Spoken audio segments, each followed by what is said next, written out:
Pessoal, tem reunião prevista para o fim desta tarde entre Fernando Haddad e Rodrigo Pacheco, presidente do Senado. O encontro entre o ministro da Fazenda e o presidente do Senado deve definir o futuro da polêmica medida provisória da reoneração. A intenção é tentar encontrar uma solução que chegue a algum lugar que queira o ministro da Fazenda, mas sem que necessariamente o presidente do Senado tenha que devolver aquele texto que ele apresentou, mesmo depois de tantas votações dizendo que sim, o Congresso quer a desoneração da folha de pagamento para 17 setores. E aí, vocês acham que pode sair algo relevante dessa reunião ou que transforme o caminho que já foi definido mais de uma vez pelo Congresso, Luiz Felipe Dávila?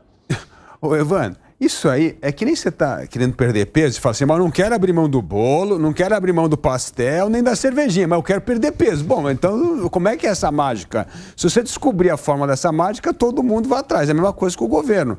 Não quero mexer em corte de despesa. Quero continuar gastando mais e aumentando o tributo e acho que vai equilibrar as contas. É óbvio que não vai. Então, é uma conversa, como eu disse, todo mundo está tentando arrumar uma desculpa. O governo quer uma desculpa para dizer que não dá para cumprir agora o equilíbrio fiscal por causa do Congresso, por causa da reoneração. Está todo mundo atrás de uma desculpa. Agora, fazer o que tem que fazer...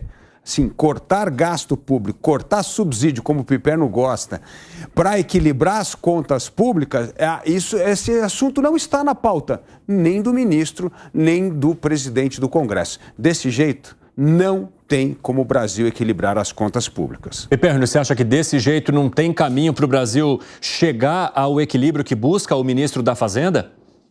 Bom, boa tarde mais uma vez a todos. Eu já disse que essa decisão do governo de reenviar esse projeto com um novo texto e tal, foi óbvio que isso se trata de um erro e principalmente também de mexer com a própria autoestima do Congresso. Ele tinha acabado de aprovar.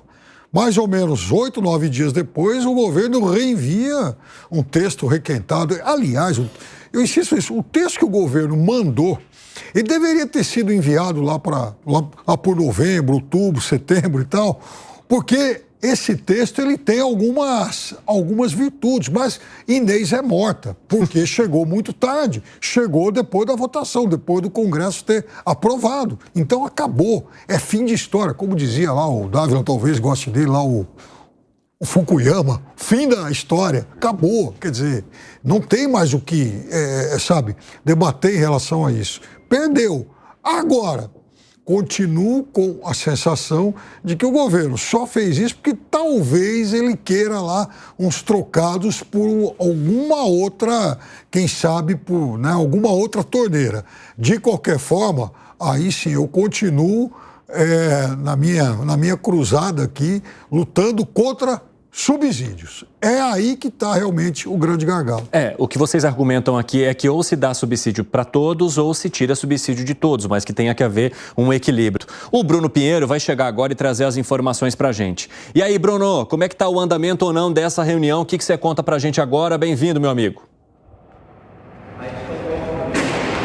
Oi, Evandro, vamos lá, que bom falar contigo, ótima semana. Essa reunião vai acontecer às 6 da tarde na residência oficial de Rodrigo Pacheco, aqui na capital federal. Rodrigo Pacheco, atual presidente do Senado Federal, e Fernando Haddad, que esteve agora há pouco. A gente tem inclusive imagens aí de Haddad saindo aqui do Itamaraty. O que eu ouvi durante o final de semana e conversei um pouco para tentar entender sobre essa reoneração que iniciou lá no governo de Dilma Rousseff, e que o projeto, a desoneração, surge no Congresso Nacional. Então, é uma questão de honra de Rodrigo e de outros senadores ali dentro do Congresso Nacional de não aceitar a medida provisória, sendo que lá no Congresso surgiu a ideia sobre a desoneração. Então, seria o quê? A devolução.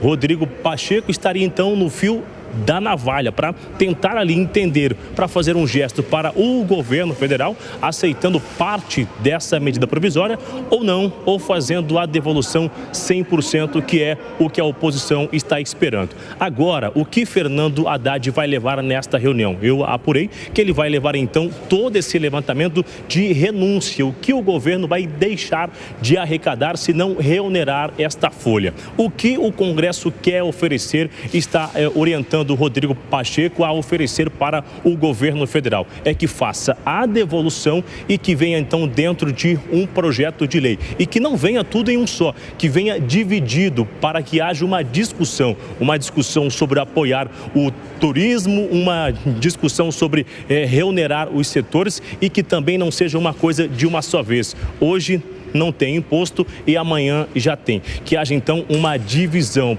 já que se isso não for feito, a devolução e for colocado numa comissão, vai gerar muita confusão entre aliados do governo e entre a oposição e não vai chegar num resultado satisfatório. Então essa reunião de hoje, daqui a pouco, daqui umas 2 horas, na residência oficial, Haddad vai levar então esta renúncia, esse valor exato que a Receita Federal fez um levantamento atualizado e com esses números ele vai colocar na mesa para entender de fato e da mesma forma justificar que há o interesse do Congresso em sim colocar em discussão, mas não da forma que o governo enviou. E aí a gente já falou aqui que o assunto já foi judicializado, inclusive. O ministro Edson Fachin disse que não vai resolver isso agora, que não é uma questão de emergência, somente após o recesso do judiciário. A gente vai acompanhar essa reunião e ver qual será o entendimento de um lado e do outro, o que vai acontecer a partir de agora. Evandro Cini. Muito obrigado pelas informações, Bruno Pinheiro. Então, reunião marcada para 6. Se adiantar, você avisa a gente aqui, hein? Para a gente atualizar para o nosso telespectador. Segunda-feira começando com bastante informação e notícia em Brasília. Quero saber de vocês e pergunto mais uma vez se o governo está insistindo numa situação que já foi definida, que já foi decidida e que está havendo até judicialização de uma resposta que o Congresso, que é o Legislativo, já deu, Alan Gani. Evandro, tem um método aí. É claro que o governo ele perdeu 2 vezes. Perdeu porque o Congresso manteve a desoneração sobre a folha de pagamentos. Depois o governo vetou, o Congresso foi lá e derrubou o veto. Então foram 2 derrotas acachapante.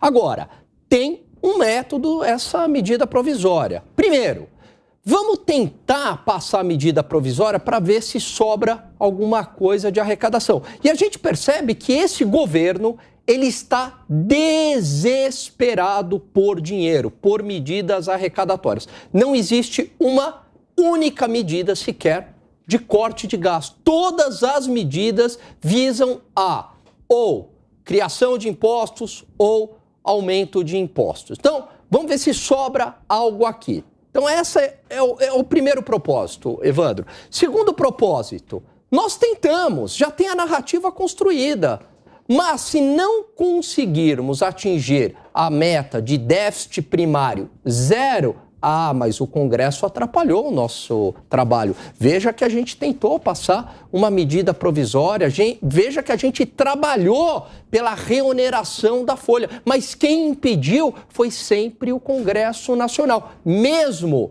que a cifra não seja significativa no termo geral aí das contas públicas. Mas não importa, a narrativa, ela não olha para os fatos e para os dados. Terceiro ponto, pode ser, Evandro, um balão de ensaio para colocar um novo projeto de lei, uma nova medida provisória que vise o quê? O aumento de arrecadação novamente.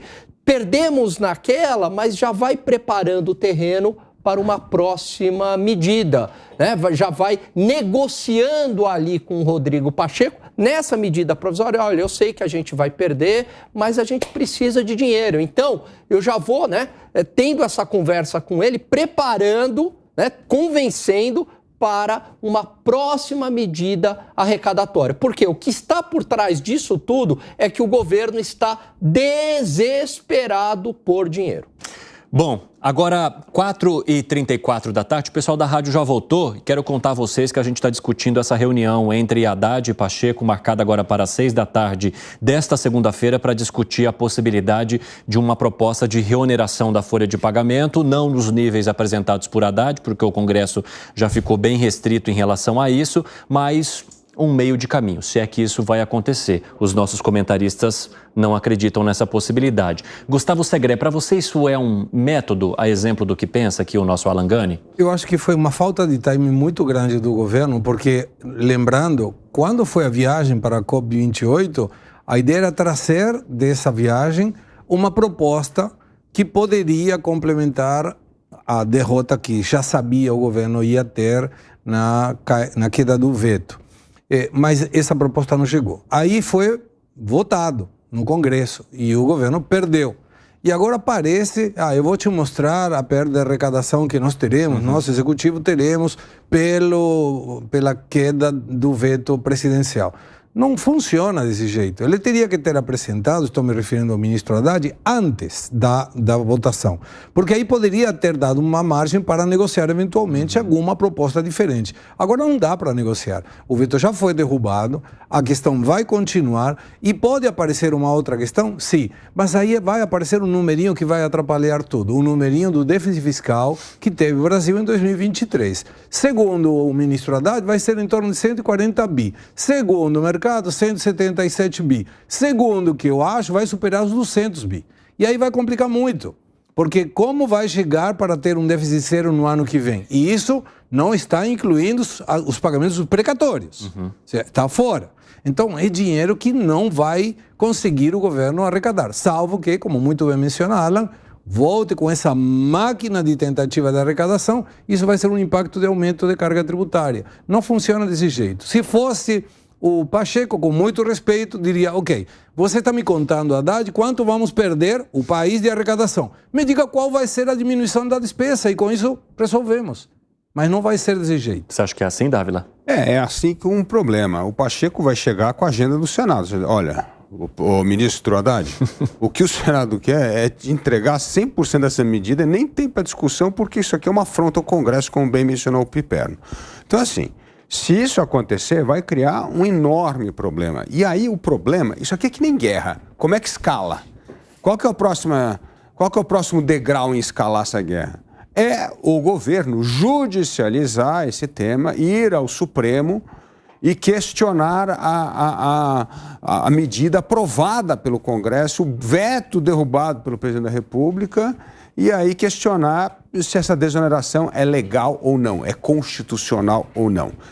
Se isso ocorrer, o governo corre um enorme risco em torno de um tema que ele já perdeu, como bem mencionou todos aqui entre nós, poluir a relação com o Congresso e comprometer todas as outras medidas importantes que serão apreciadas pelo Congresso neste ano. Porque o mau humor vai estar generalizado. Fala assim, o governo não sabe perder, cada vez que perde, quer ir para o terceiro turno da judicialização. Isso significa que ele não respeita o Congresso Nacional. E isso vai azedar completamente a relação com o governo. Então, o ponto é, quanto o ministro Haddad está a fim de blefar que vai manter uma medida impopular e, se perder, judicializar a questão?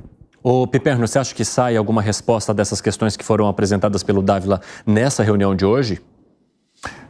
Eu entendo, e desde o começo, desde o final do ano, venho falando nisso, que a medida foi a MP é muito ruim, ela mexe com os brios do Congresso. Agora, eu não imagino que o governo vai, em algum momento, judicializar essa questão. Porque aí, realmente, envenenaria demais a relação de um Congresso que, veja... Você discorda dele, Gani? Absolutamente. Ele vai. E não, sabe por quê? Ele podia fazer mais já, iniciar a temporada de apostas. Eu acho que o governo não, talvez algum aloprado aí, mas o governo acho que não, até porque... Mas aí, por incrível que pareça... Mas aí, Piperno, tem os aloprados de sempre, que são linhas auxiliares do PT e do governo, que eles já acionam o Supremo Tribunal Federal, fazem o serviço sujo, deveriam até ganhar, sujos entre aspas, deveriam até ganhar algum ministério de tanto que eles fazem esse tipo de serviço ao governo, aciona o Supremo. A gente sabe que hoje uma parte da governabilidade está no Supremo Tribunal Federal, porque o fato é que o governo vem ganhando algumas matérias no Supremo Tribunal Federal e não precisa do Congresso Nacional. Tanto é que o presidente investiu em 2 nomes muito fortes, tecnicamente bons, mas muito fortes ligados a ele, com alinhamento político e ideológico. Para esse tipo de questão, o governo tem que comprar. Aliás, acho que em 2023 ele fez isso, ele comprou boas brigas. Veja, é óbvio que ele tem que fazer algum aceno para a base e comprar brigas perdidas, como, por exemplo, o marco temporal. Aquilo ele não ia reverter, porque o Congresso já havia votado. essa é uma outra questão em que o Congresso já resolveu a parada. Agora, o governo tem que entender que nas outras matérias, o Congresso também deu muito a ele. Deu muito a ele na questão do ICMS, das apostas, das offshores, reforma tributária. Então, tudo bem que acabou cobrando caro, é verdade, mas, enfim, o governo também topou esse jogo e conseguiu. Então, não vale a pena, de novo, cutucar a onça com uma batalha perdida. Hoje mesmo, a gente conversava de manhã, no Jornal da Manhã, com o senador Efraim Filho, né, que é uma das referências dessa matéria, e ele chamava atenção exatamente para isso. É um assunto que já foi discutido, não há sentido a gente voltar a conversar. Eu até perguntei para ele, falei, escuta, senador, ok, então isso aí, o governo foi mal, Inês é morta, mas não está na hora, por exemplo, da gente discutir um pouquinho lá de subsídios. Então, aí mudou de assunto, enfim, o Congresso também não discute muito isso. Mas o governo deveria insistir mais nisso. Mas, ô Piperno, e aí, imposto sindical, marco temporal, tem tantas matérias também que o Congresso já deu uma sinalização numa determinada direção e o Supremo ele é acionado. E aí ganha-se o governo. E aí, como é que fica? O governo não acionou o Supremo em nenhuma dessas matérias. Mas aí não é... E tem uma coisa. Não é o governo diretamente. Mas, Piperno, ele já mencionou aqui que quem aciona normalmente o Supremo Tribunal Federal são os partidos que são aliados do governo ali. Sempre. Aliás, enfim, às vezes algum partido aliado, é verdade, mas o Supremo é uma outra história. E assim, o Supremo decide, enfim, o Congresso toma uma outra decisão e o negócio fica no freezer. Olha, rápido, desculpa, Dávila. Eu sei que você gosta muito do Estadão, ô Piperno. Tem um editorial do Estadão falando exatamente sobre isso. Da governabilidade via Supremo Tribunal Federal. O governo investe no Supremo... Não é que eu gosto muito, eu leio algumas reportagens que eu acho muito boas.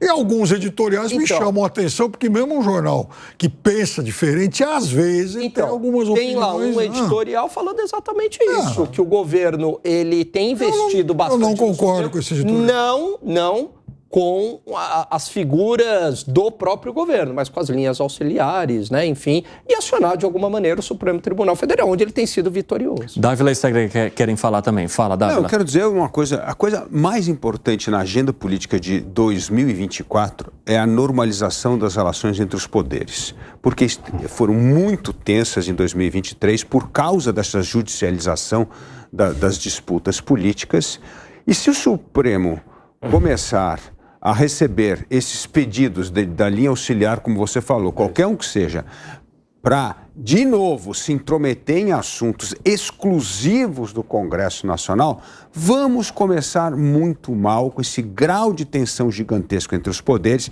e aí vai começar a desengavetar aquelas matérias para cercear o poder do Supremo. Então, assim, é hora, gente, de todo mundo agir como adulto na sala nesse jogo. É bola no chão, vamos respeitar as vitórias e derrotas, vamos seguir com a agenda política importante e não vamos transformar todas as derrotas no terceiro turno que se decide na judicialização no Supremo. Isso vai contaminar a relação entre os poderes, vai começar a ter uma discussão que não é boa para o país e para as instituições.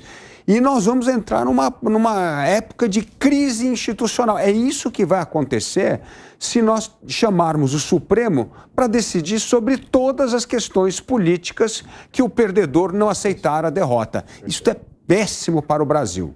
Fala, Segre.